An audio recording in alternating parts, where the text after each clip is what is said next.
선생님 안녕하세요. 저번 영상에서 말씀해 주신 것 중에 언어 얘기를 많이 해주셔가지고 또 궁금한 게 생겼는데요. 우리 아이가 말 잘하게 하는 방법에 대해서 좀 여쭤보려고 하는데요. 말이 느리거나 더듬는 아이는 왜 그런가요? 혹시 엄마 탓인가요? 이게 다들 엄마 탓을 많이 하시는데, 오시는 보호자분들 중에는 자기네 양육 방식이라든지 유전적인 요인 때문에 혹시 그런 거 아닌가라고 해서 걱정하시는 보호자분들도 많이 오긴 합니다. 말씀하신 것처럼 유전적인 요인만은 않고요. 태어나면서 선천적으로 혀에 문제가 있다든가 그런 경우도 있지만 그거는 굉장히 사실 드문 케이스긴 하고요. 언어적인 발달, 또 개인적인 차도 좀 있는 거고, 특히 예민한 친구들, 그런 친구들은 더 심리적인 요인에 의해서 말을 좀 더듬는다든가 말의 어떤 속도를 좀 잘 못 맞춘다든가 하는 경우는 있긴 합니다. 반대로 그 얘기는 심리적인 요인들을 잘 교정을 해준다고 하고, 아동이 언어를 배워가는 과정에 있어서 적합한 언어를 습득하는 방식을 알려주게 된다면 당장은 아니지만 점차적으로 좀 교정할 수 있는 부분들은 분명히 있습니다. 꼭 엄마나 아빠 탓은 아니라는 거네요. 몇 살까지 애가 말문이 좀 트여야지 괜찮은 걸까요? 원칙적으로 말씀드리면 한 두 돌 기준으로 저희는 하고 있습니다. 그래서 두 돌 기준으로 발화를 할 수 있는지 없는지를 일단 보는 게 1차적인 부분들이긴 하고요. 그렇지만 이제 보호자분들 중에 약간 조부모님들은 야 누구누구는 늦게까지 말 한마디도 안 했었는데 지금 잘 지낸다 뭐 이런 얘기도 하시는, 사실 그것도 맞는 부분들이긴 합니다. 하지만 저희가 판단하는 기준은 단순히 말을 하느냐 못하느냐도 있기는 하지만, 어쨌든 언어적인 부분에 있어서는 이해를 할 수 있는지, 어떤 수용 언어적인 부분이 가능한지, 아동들 중에서는 말을 좀 늦게 트이는 경우도 있긴 합니다. 하지만 그 경우라도 하더라도 24개월 정도 됐을 때는 어쨌든 우리가 뭐 지시를 한다든지 했을 때 그걸 수행할 수 있는 거는 잘 되는 부분들이기 때문에, 말을 안 한다고 해서 24개월 됐을 때 뭔가 문제가 있다라고 얘기는 하지는 않지만, 병원에 오시는 분들은 24개월 기준이 지났는데도 또래에 비해서는 좀 말이 없는 것 같아요. 여러 가지 이유로 오시는 게 있기 때문에 대체적으로 24개월이 되는 경우들도 있고, 요즘은 이제 유튜브라든지 다른 매체를 통해서 알고 있어서 사실 그거보다 어린 나이 때도 오시는 분들도 있고, 선천적인 문제가 있어서 오시는 부모님들도 꽤 있기 때문에 아직 돌도 안 됐지만 우리 아이가 나중에 발달에 문제가 있을 수 있구나라고 이미 어느 정도 마음의 준비를 하고 오시는 분들도 있기 때문에 더 어린 나이에서도 오는 친구들도 물론 있습니다. 두 돌 지나서도 애가 좀 말을 못한다 싶으면은 발달 클리닉에서 상담을 좀 받아보는 게 좋을 것 같네요. 네네, 맞습니다. 그래서 대체적으로 24개월이 지났는데도 오지 않았을 때는 그래도 무조건 전문가와는 한번 상담을 해보시고, 또 아동의 상태를 체크를 하는 게, 어쨌든 이게 골든타임이라는 게 있기 때문에 24개월 때 치료받는 거와 36개월 치료받는 경우, 48개월 이상 받는 것들은 똑같은 6개월, 1년 치료를 받는 거지만, 우리가 조기 개입했을 때는 흔히 말하는 예후, 나중에 성과로 봤을 때는 어린 나이 조기 개입했을 때가 훨씬 좋기 때문에 빨리 내원하라고 말씀드리고, 보호자분들이 많이 찾아보시고 공부는 많이 하세요. 근데 고민은 의사가 하는 거지 보호자분이 고민하실 필요는 없으세요. 고민하실 그 시간에 병원 와서 전문가와 상의하시고 진료 보시는 게 가장 좋습니다. 두뇌 발달이 5살까지가 골든타임이라고 하시잖아요. 네.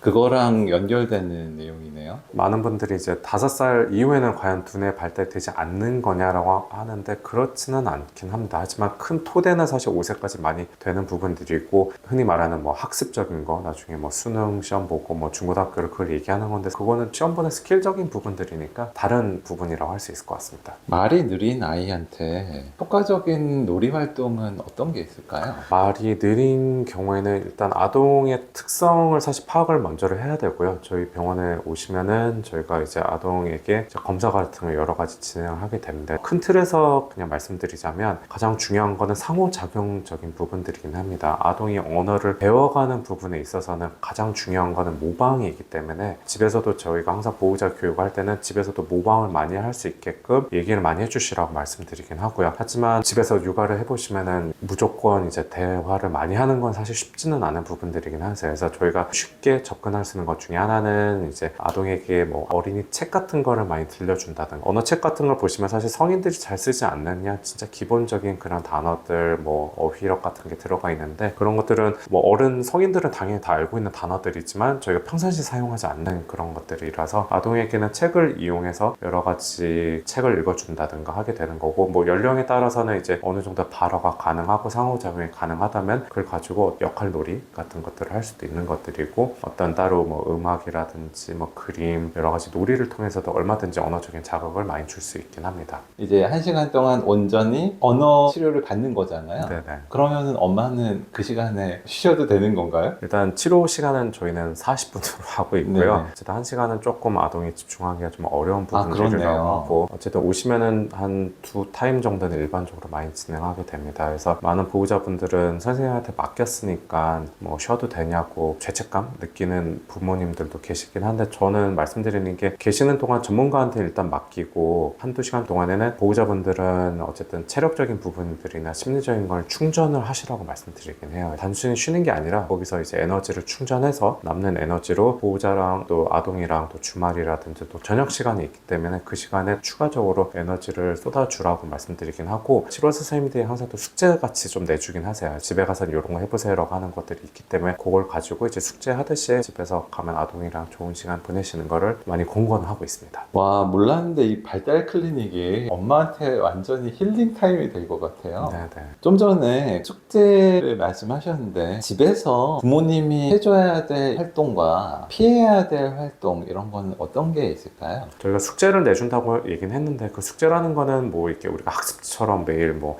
정해놓은 분량을 해야 된다 뭐 그렇게 생각하지 마시고, 아동이랑 좋은 시간 보내는 게 가장 중요하세요. 양육하는 부분에 있어서도 부모님이 스트레스를 안 받고 너무 재밌게 즐기면서 해야 되는 부분들이긴 하고요. 그게 사실 아동한테는 영향을 주는 부분들이긴 하세요. 그래서 언어적인 습관적인 부분에 있어서도 보호자분이 스트레스를 안 받아야 되는 게 일반적이긴 하지만, 많은 보호자분들은 뭐 맞벌이도 하시고 집안일에 스트레스를 많이 받는 거는 어쩔 수 없는 부분들이긴 하지만, 아동이랑 연애하듯이 그냥 옛날에 뭐 남자친구 여자친구 사귀듯이 했던 것처럼 그 시간을 좀 충분히 보내라고 하시고, 뭐 연애할 때 잘 생각해보면 그 시간에 특별히 뭔가 하지 않아도 즐겁잖아요. 아동에게는 사실 언어적인 치료라는 거는 단순히 언어도 있지만 비언어적인 것도 많이 있긴 하세요. 그래서 아직 돌이 안 되는 친구들한테도 말도 아직 뭐 이제 뭐 오우 정도밖에 못 하겠지만, 이 아동들께 뭐 해줄 수 있는 게 있나고 어떤 제스처라든지 말할 때 그 톤 이런 것도 사실 자녀들에게는 다 전달이 되긴 합니다. 그래서 어떤 말을 할 때도 뭐 중간에 아동이 때를 쓴다던가 해서 서로 막 언생을 하는 게 아니라 잘 달라주고 강요하지 않고 하는 부분들이 가장 중요하다고 할 수 있습니다. 마지막으로 해주시고 싶으신 말씀 없으세요? 오시는 보호자분들 중에 말 더듬는 것 때문에 많이 스트레스를 받고 고민하시고 상담하시는 보호자분들 굉장히 많으시고요. 아동이 어쨌든 뭐 구강적인 뭐 신체적인 문제가 있어서 그런 게 아니라면 대체적으로는 심리적인 요소들이 많긴 합니다. 그리고 어쨌든 보호자분들 중에 또 걱정이 많으신 분들은 그게 또 아동들한테 느껴지게끔 꼭 말이 아니더라도 비언어적인 거라도